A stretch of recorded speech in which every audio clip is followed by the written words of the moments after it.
안녕하세요. 저는 오늘 하루도 죽지 못해 살고 있는 한 가정의 주부입니다. 이제 제 나이도 60이 넘어가는군요. 그동안 별일 다 겪었지만 30년 전 제가 겪었던 일은 지금도 잊혀지지가 않습니다. 그때 저희 가족은 여름 휴가로 가평에 놀러 가게 되었습니다. 햇볕이 좋은 맑은 날씨에 길거리에 팔고 있는 옥수수를 사서 먹으며 즐거운 휴가의 분위기를 느끼면서 펜션에 도착을 했습니다. 간단하게 짐 풀고 물놀이를 즐기며 놀다 보니 하루가 빠르게 흘러가 어둑해지는 저녁이 되었습니다. 남편은 저와 딸이 맛있게 먹을 수 있도록 숯불에 고기를 굽기 시작했고 저는 된장찌개와 딸이 먹을 수 있는 햄도 구우면서 배고프다는 딸 입에 밥과 햄을 쏙 넣어주었네요. 그렇게 배부르게 저녁 식사를 마쳤고 저희 가족은 잠시 소화도 시킬 겸 동네 한 바퀴를 돌고 있었는데 가로등 불빛에 보이는 한두 방울의 빗방울이 떨어지는 게 보이기 시작하자 하늘을 보니 몇 분 전까지만 해도 하늘을 빼곡히 채운 별빛들은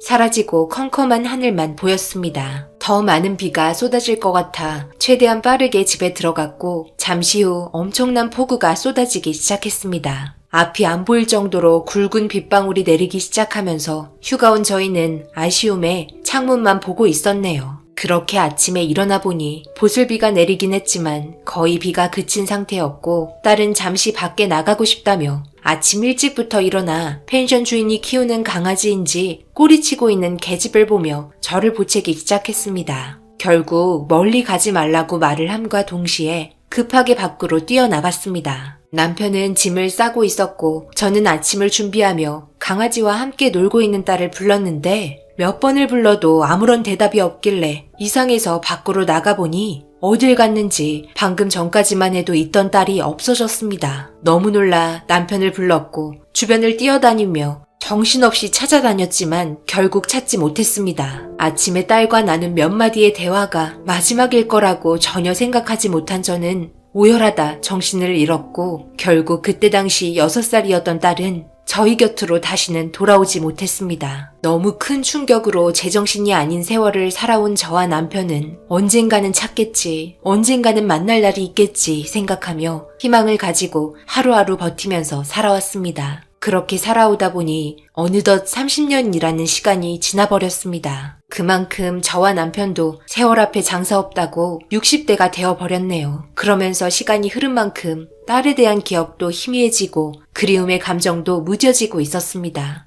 지금 만나게 된다면 40을 바라보고 있을 나이일 텐데 존재를 알 수 없으니 생각하면 할수록 가슴이 미어져 왔네요. 그렇게 언제 올지 모르는 딸을 기다리며 삶을 살아오고 있는데 갑자기 저희 집 문을 누군가 두드리기 시작했습니다. 저녁밥을 차리고 있던 남편과 저는 아무도 찾아오지 않을 시간에 문을 두드리니 이상하게 생각했고 제가 현관으로 나가 누구냐고 물어봐도 대답이 없자 그냥 무시하고 돌아섰는데 현관 밖에서 엄마라고 말을 하고 있는 목소리가 제 귓가에 맴돌았습니다. 저는 순간 몸이 멈추었고 엄마라고 들렸던 목소리에 제 심장이 뛰기 시작했습니다. 너무 놀라 급하게 현관문을 열었고 제 앞에 서 있던 여자는 저를 보면서 눈물을 흘리며 엄마라고 외치고 있었습니다.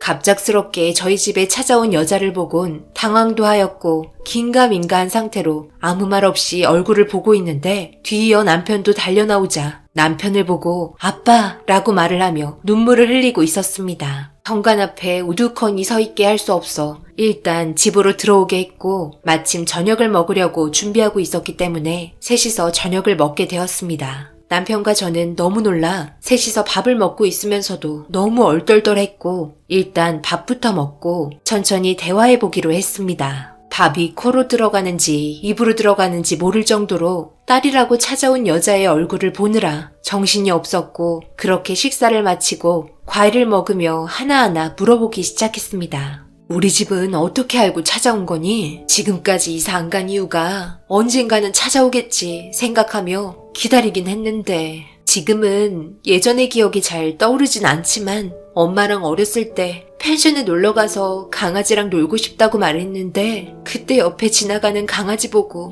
뒤따라 가다가 산속으로 들어가게 되면서 길을 잃어버렸어요.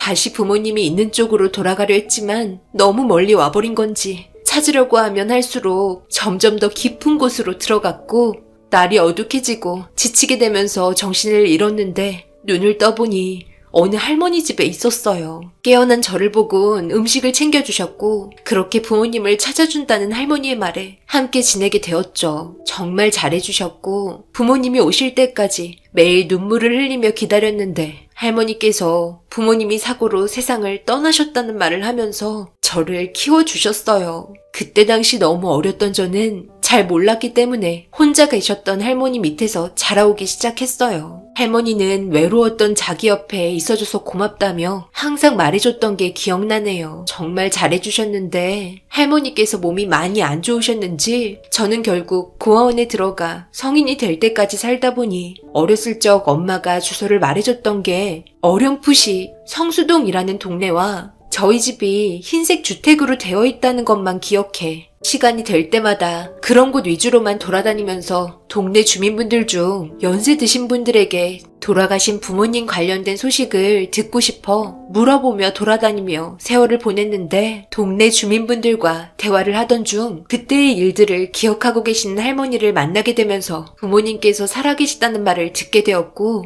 여기까지 오게 되었어요. 이 말들을 듣고 있는데 저는 눈물을 흘리고 말았습니다. 과거의 상황들이 하나도 틀리지 않았습니다. 그렇게 바라고 바라던 딸의 얼굴을 볼 수 있었다는 거에 너무 감사했습니다. 동네 주민분들이야 워낙 저희 가정사를 잘 알고 계신 분들이 몇 분 있었기 때문에 그분들 중 한 분과 만나게 된 것 같아 너무 감사했습니다. 더 이상 다른 건 물어볼 필요도 없었습니다. 과거의 일들이 모두 생생하게 떠오르기 시작했고 그때의 미안함 때문에 저는 제 딸의 손을 잡고 고개를 떨구며 아무 말도 할 수가 없었습니다. 오랜 세월이 흐른 만큼 어색함도 교차했고 조심스럽게 이런저런 이야기를 하면서 그동안 힘겹게 살아온 딸의 인생을 들으며 너무 소중한 시간을 함께하고 있었습니다. 저희는 늦게까지 대화를 이어나갔고 다음날 출근을 해야 한다며 다시 오겠다는 딸의 말에 아쉬운 표정을 남기며 신발을 신고 있는 딸에게 가지 말라고 말하고 싶었지만 그동안 살아온 세월이 있기 때문에 그런 감정을 억누르고 손을 잡고 다음날 꼭 다시 와달라는 말을 하면서 보내줬습니다.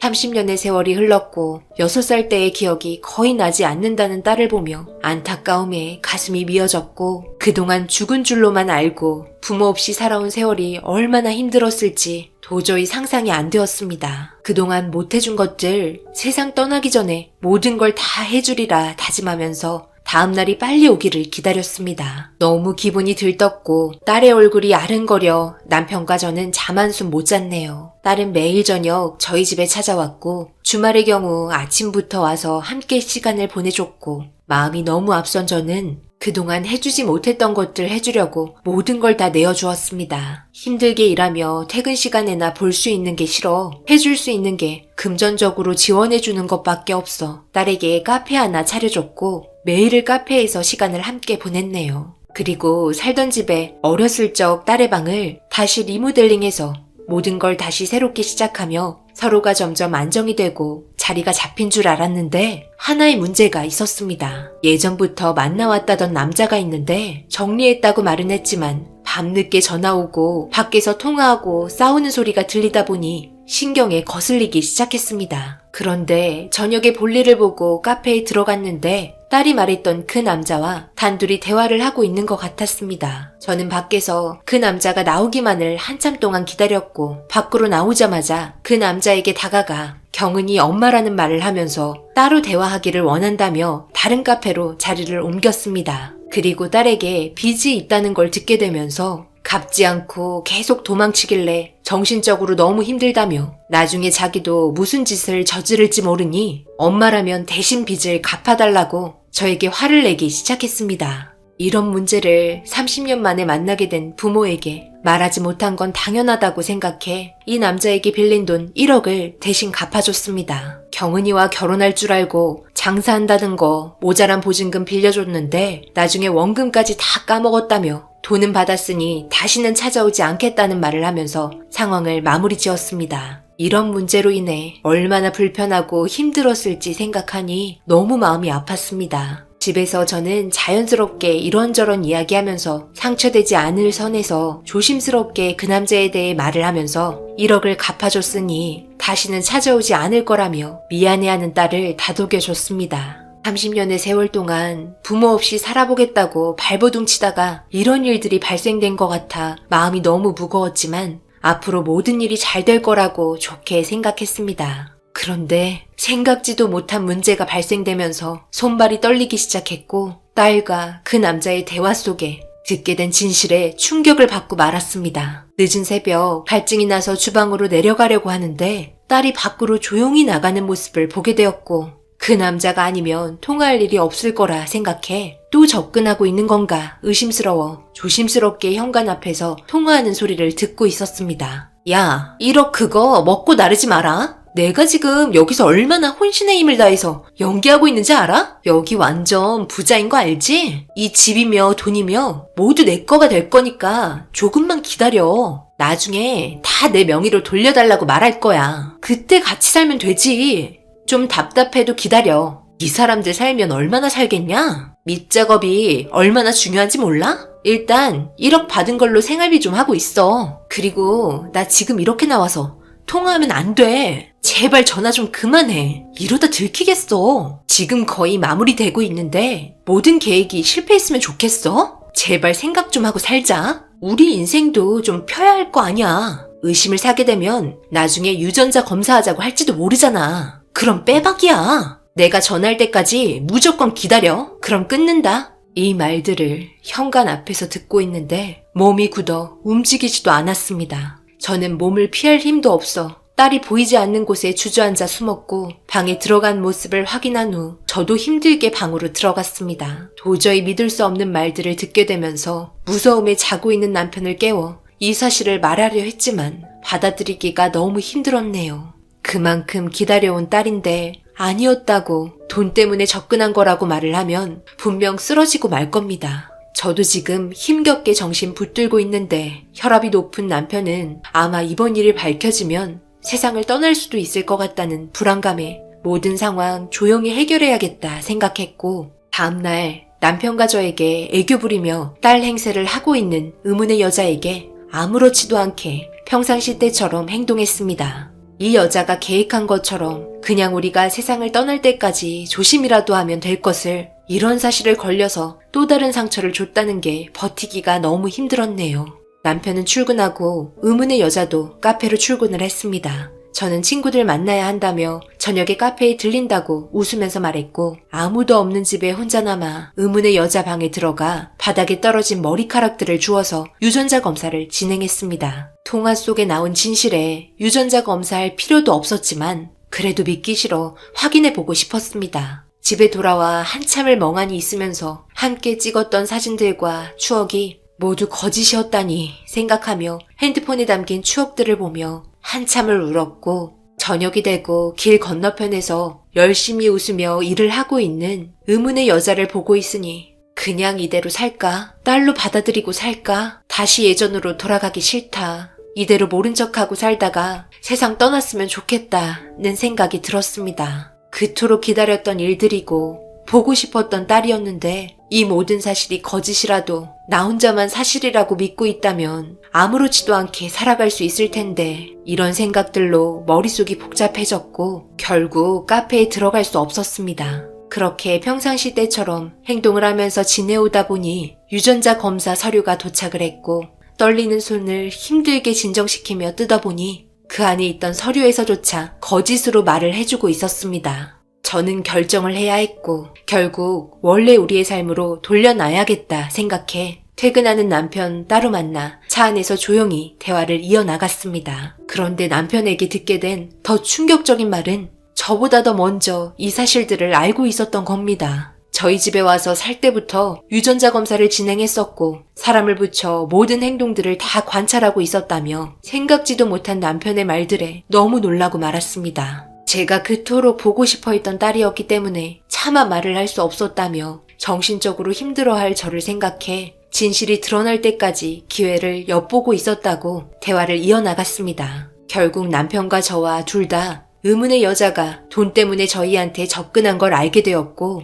남편은 벌써 경찰에게도 이 사실들을 말해놓은 상태로 기회만 엿보고 있었던 겁니다. 그렇게 형사분들과 함께 집에 들어갔고 반갑게 웃으면서 저를 맞아준 딸이라고 생각한 의문의 여자의 팔에 수갑이 채워지면서 모든 상황은 종결되었습니다. 그리고 뒤이어 저와 만났던 그 남자 또한 잡히게 되면서 너무나 저희 과거를 잘 알고 있었던 의문의 여자의 입에서 나온 말들은 제가 동네에서 지인들과 만나면 과거 딸과 헤어졌던 일들을 자주 말을 하면서 지내왔기 때문에 그런 말들을 녹음하고 계획해서 범행을 저질렀다고 털어놨습니다. 제 입에서 나온 말들로 계획했다는 거에 너무 놀랐고 그 여자와 남자는 사기죄로 구속 조치가 이루어졌네요. 과거의 아픈 기억들을 빌미로 범행을 저지르려고 계획했다는 거에 정신적으로 힘든 시간들을 보내게 되었습니다. 집에 들어와서 자식이라고 생각했던 그 여자와 함께한 허상의 흔적들을 지우면서 아직까지 돌아오지 않은 진짜 딸을 생각하며 눈물을 흘리고 말았습니다. 언젠가 분명 살아있고 엄마 아빠를 찾고 있을 우리 딸 경은아, 만약 이 사연을 접하게 된다면 꼭 연락 바란다. 보고 싶다. 그래도 세상 떠나기 전에 얼굴 한번 보고 싶구나. 어디서 살고 있던 항상 행복하게 지내고 있길 바란다. 오늘의 사연은 여기까지입니다. 댓글로 여러분들의 생각과 조언을 남겨주세요. 저는 다음 영상으로 찾아뵙겠습니다. 감사합니다.